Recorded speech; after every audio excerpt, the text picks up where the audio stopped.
بسم اللہ الرحمن الرحیم۔ اعوذ باللہ من الشیطان الرجیم، بسم اللہ الرحمن الرحیم۔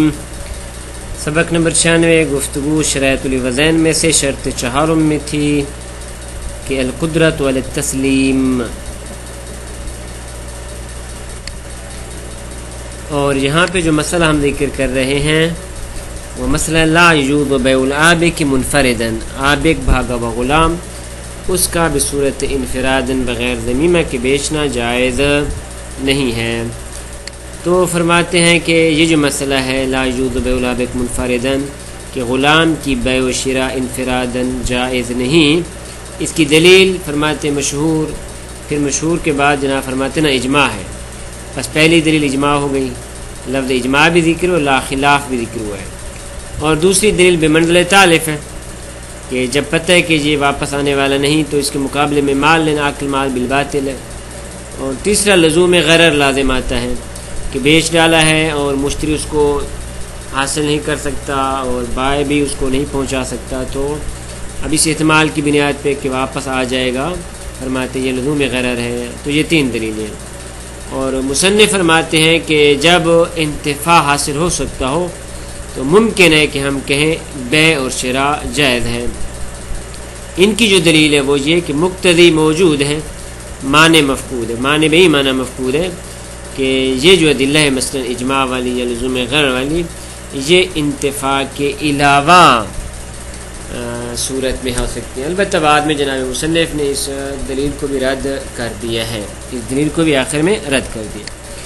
فرماتے ہیں مسئلہ لا یجوز بیع العابق منفردا علی المشہور، بنا بر مشہور کے عابق کی بیع جائز نہیں، مشہور ہے بین علماء کما فی التذکرہ، علامہ ہلی رحمۃ اللہ علیہ نے یہ شورہ ذکر کیا، بل اجماعا کمال الخلاف والغنیہ والریاض، بلکہ اجماع ذکر کیا جیسا کہ علامہ نے خلاف میں، اور جناب ابن ظہر نے غنیہ میں، اور جناب سید عاملی نے ریاض المسائل میں ذکر کیا ہے، وبلا خلاف کما ان کشف الرموز، اور کشف رموز میں آئے کہ بلا خلاف اس میں کوئی اختلاف نہیں ہے۔ دلیل ان کیا ہے لأنهم الیاس عن الظفر بمنزلۃ تالف، کہ اگر بائع اور مشتری مایوس ہو چکے ہیں کہ اس کو حاصل نہیں کر سکتے تو یہ بمنزلۃ تالف کیا ہے، اس کو تلف کرنا ہے۔ وَمَا احتمال ہے بیع الغرر، اور اگر احتمال ہے ظفر کی کہ حاصل ہو جائے گا، کامیابی حاصل ہو جائے گی، فرماتے پھر بھی بیع غرری ہے، اور بیع غرری منفیون، یہ پہلے بات ہو چکی کہ بیع غرری منفی ہے، اس کی نفی کی گئی ہے اجماعاً نصاً و فتواً خلافاً۔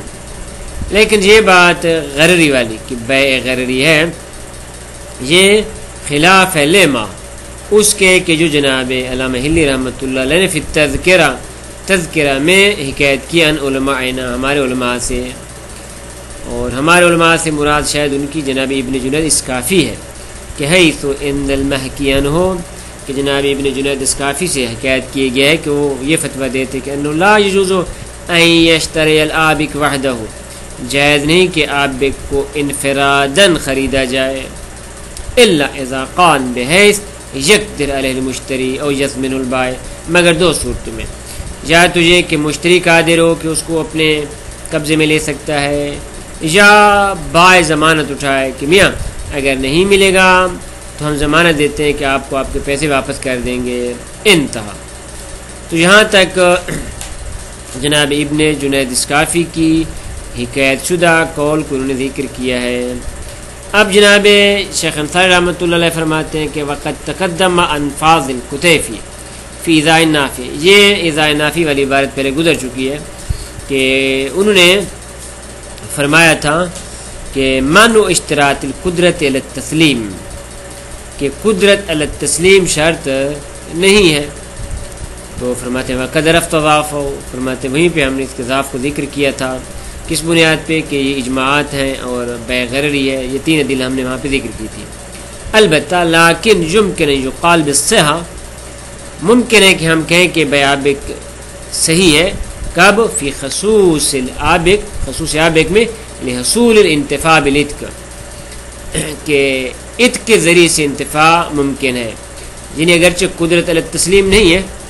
لیکن عابق میں ہم یہ کہہ سکتے ہیں کہ چونکہ اس سے انتفاع ممکن ہے ات کے ذریعے کہ مالک اس کو راہ خدا میں آزاد کر دیں، خصوصاً ما تقیید الاسکافی بصورت زمان البائع، خصوصاً دوسری دلیل اس بنیاد پر بھی کہ جناب ابن جنید اسکافی نے ذکر کیا ہے کہ بائع ضمانت اٹھا لے کہ اگر مل گیا آپ کو تو صحیح، اگر نہیں ملا تو ہم پیسے واپس کریں گے، کہ اس صورت میں فَإِنَّهُ يَنْضَفَ بِهِ الْغَرَرُ عُرْفًا، کہ زمانے بائع کی صورت میں عرفاً غرر منتفی ہو جاتا ہے، ختم ہو جاتا ہے، تو اس صورت میں ممکن ہے کہ کہا جائے کہ اس کی بیع صحیح ہے، لیکن سیاتی معافی ہے، لیکن اس میں جو اشکال ہے وہ آگے آ جائے گا، تو بنابراً فالعمدہ الانتفاع بعتقہ، جی ہاں، لیکن سیاتی معافی ہے، لیکن بیع غرر کے اس سے غرر ختم ہو رہا ہے، اس میں جو اشکال آگے ہم ذکر کریں گے، تو بنابراً دلیل اس بنیاد پہ کہ آپ بک کا بیچنا جائز ہے وہ یہی کافی ہے، فالعمدہ الانتفاع بعتقہ، اس کو آزاد کر دیا جائے تو یہ بہت بڑا فائدہ ہے۔ اور فرماتے ولو وجہ، فرماتے یہ بات وجہ بھی ہے، البتہ بشرط کہ لولا النص آتی، آگے ایک نص بیان کریں گے جو کہتی ہے انفراداً بیچنا جائز نہیں، اور استعمال اجماعات المتقدمہ، اور پہلے جو دو اجماعات ہم نے ذکر کیے ہیں جناب علامہ ہلی رحمۃ اللہ علیہ سے اور ابن غلو سید عاملی سے، اگر یہ دو نہ ہوتے تو پھر آپ بک کی بیع صحیح ہوتی۔ مان قابلیت المبیع لبعض الانتفاعات لا تخرج عن الغرر، اس کے علاوہ مبیع اگر بعض انتفاعات اس سے حاصل ہو سکتے ہیں تو بعض انتفاعات کا حصول اس کو بیع غرری سے باہر نہیں نکال سکتا۔ تمام۔ اس کے بعد یہاں تک جو گفتگو تھی وہ یہ تھی کہ اس کو مسمن کے طور پہ بیچنا جائز نہیں، لیکن آیا بطور سمن جائز ہے، فرماتے ہیں یہ بھی جائز نہیں۔ وَكَمَا لَا يَجُوزُ جَعْلُ الْآبِكِ مُثْمَنًا لَا يُجْعَلُ مُنْفَرِدًا ثَمَنًا، اس کو بطور سمن بھی، مثلا یہ گھر ہم آپ سے لے رہے ہیں اس غلام کے بدلے میں، غلام کو بطور قیمت دے رہے ہیں، ایسا غلام کہ جو آبک ہو چکا ہے، فرماتے یہ بھی جائز نہیں، کیوں؟ لِاشْتِرَاكِهِمَا فِي الْأَدِلَّةِ، کیونکہ یہ دونوں ادلہ میں مشترک ہیں۔ البتہ وقت تردد فی اللمہ، شہید اول لمہ میں متردد ہوئے ہیں، فی جعل ثمنا، سمن کے طور پہ کہ آیا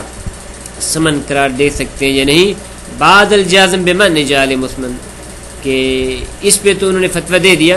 کہ اس کو مسمن قرار دینا تو ممنوع ہے، لیکن آیا اس کو ثمن قرار دے سکتے ہیں یا نہیں، اس میں انہوں نے تردد کیا ہے۔ البتہ وَإِن قَرَّبَ أَخِيرًا الْمَنْ مُنْفَرِدًا، اگرچہ پھر فرمایا کہ اقرب یہ ہے کہ منفردن اس کو سمن قرار دینا ممنوع ہے۔ وَلَعَلَّ الْوَاجِهِ، شاید جناب کی تردد کی وجہ یہ ہے کہ الاستناد فی المن انجال مسمنن، کہ مسمن قرار دینے میں جو ممنوعیت ہے اس کا استناد تو نص اور اجماع ہے، النص والاجماع، وہ اجماع کے الممکن، جی ہاں الاستناد الممکن، جی یہ استناد کے جو بطور مسمن قرار دینے کی صورت میں ممنوعیت کے طور پر نص اور اجماع کو ذکر کیا گیا ہے، تو ممکن ہے یہ دعویٰ کہ اختصاص ما بالمسمن، کہ نص اور اجماع ان کا تعلق اس صورت میں ہے کہ جب آپ بے کو مسمن قرار دیں، نہ کہ سمن، دونا نفی الغرر۔ تیسری جو دلیل تھی نفی غرر والی، یہ ہم بطور سمن میں اس کو ذکر نہیں کر سکتے کہ الممکن منہو بجواز الانتفاع بہی فی العتق، کہ نفی غرر فرماتے ممکن ہے کہ یہ دلیل ممنوع ہو اس بنیاد پہ کہ عتق کی صورت میں اس سے انتفاع حاصل کرنا جائز ہے، پس غرر اس بنیاد پہ نہیں کہ بطور عتق اس کو آزاد کر سکتے ہیں۔ باقی رہ گیا نص اور اجماع، تو ان دونوں کا تعلق مسمن کے ساتھ ہے، لذا جناب نے تردد کیا کہ آیا اس کو سمن قرار دے سکتے ہیں یا نہیں۔ وَيُؤَيِّدُهُ، فرماتے جی جو ہم نے استفادہ کیا ہے ان کے کلام سے، فرماتے اس کی تائید ان کے ایک اور حکم اور فتویٰ سے بھی ہوتی ہے، وہ یہ کہ حکم ہو، شہید اول نے حکم لگایا ہے بجواز بیع الضال والمجہود، گم شدہ حیوان ہے، فرماتے اس کا بیچنا جائز ہے، والمجہود مال پڑا ہے غاصب کے پاس اور یہ شخص واپس نہیں کرتا تو اس کی بیع کرنا بھی جائز ہے. ما خفا الفرق، بس وہاں پہ انہوں نے کہا کہ یہ دو مورد جائز ہیں اور در حالانکہ فرق ہے، کم فرق ہے. ما خفا الفرق بینہما و بین العابق، بینہما یعنی ظال اور مجہود کہ جن میں جناب نے جواز کا فتویٰ دیا ہے، و بین العابق اور عابق کہ جہاں پہ متردد ہوئے، ان میں فرق بہت کم ہے. کس لحاظ سے کہ فی عدم القدرت علی التسلیم، کہ قدرت علی التسلیم نہیں ہے، تینوں میں نہیں ہے. اسی طرح منظیر ذالک ما فی تذکرہ، اسی کی مانند فتویٰ دیا جناب علامہ ہلی رحمۃ اللہ علیہ نے تذکرہ میں اس طرح کہ ہے تو ادعا اولا الاجماع علی اشتراط القدرت علی التسلیم،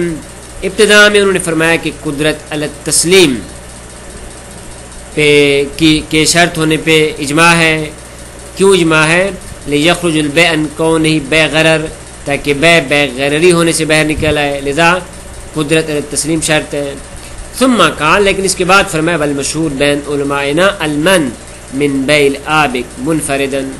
کہ ہمارے علماء کے درمیان مشہور یہ ہے کہ عابق کا بیچنا بصورت انفراد اور بدون ضمیمہ فرماتے ہیں یہ ممنوع ہے. اعلان قال، یہاں تک کہ انہوں نے فرمایا وقال بعض علمائنا بالجواز، ہمارے بعض علماء فرماتے ہیں کہ عابق کا منفرداً بیچنا جائز ہے. اور اس طرح وحقاہ عن بعض العامۃ ایضا، یہ جواز بعض عامہ سے بھی انہوں نے ذکر کیا ہے. اس کے بعد ثم ذکر الضال، اس کے بعد گمشدہ حیوان کا تذکرہ کیا ہے، اور ولم یحتمل فیہ، اور اس میں احتمال دیا ہے.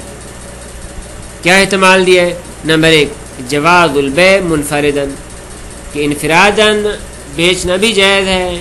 اور اس طرح احتمال ہے کہ اشتراط و ضمیمہ، اس کے ساتھ ضمیمہ ملایا جائے، یہ شرط ہو. یہ دو احتمال ذکر کیے ہیں. تو فإن التنافی بین هذه الفقرات الثلاث، یہ تین فقرے. پہلے فقرہ کیا تھا؟ دعوی الاجماع علی اعتبار القدرت علی التسلیم، فرمایا کہ قدرت علی التسلیم معتبر ہے، اس پہ اجماع ہے. دوسرا دعویٰ وقوع النزاع فی انہ حل جیسے بیع العابق منفرد عملہ، بھئی جب اجماع موجود ہے قدرت علی التسلیم پہ تو نزاع کیسے ہو سکتا ہے؟ پس نزاع کا ہونا یہ اس بات کی دلیل ہے کہ اجماع میں مشکل ہے. لذا دوسرا فقرہ پہلے فقرے کے ساتھ تنافی رکھتے ہیں، وقوع النزاع فی انہ حل جیسے بیع العابق منفرد عملہ. اور تیسرا فقرہ ترددہ فی جواز بیع الظال منفردا، کہ بیع ظال گمشدہ حیوان کا بیچنا بدون ضمیمہ، اس میں انہوں نے تردد کیا ہے. تو فرماتے ہیں یہ جو تنافی ظاہر ہے، والتوجیہ یحتاج الی تأمل، اگر آپ ان کی توجیہ کریں، ان فکرات کو آپس میں ملانے کی، تو فرماتے ہیں یہ محتاج ہے ایک تأمل کی اور غور و فکر کی. صلی اللہ علی محمد و اہل بیت الطیبین الطاہرین.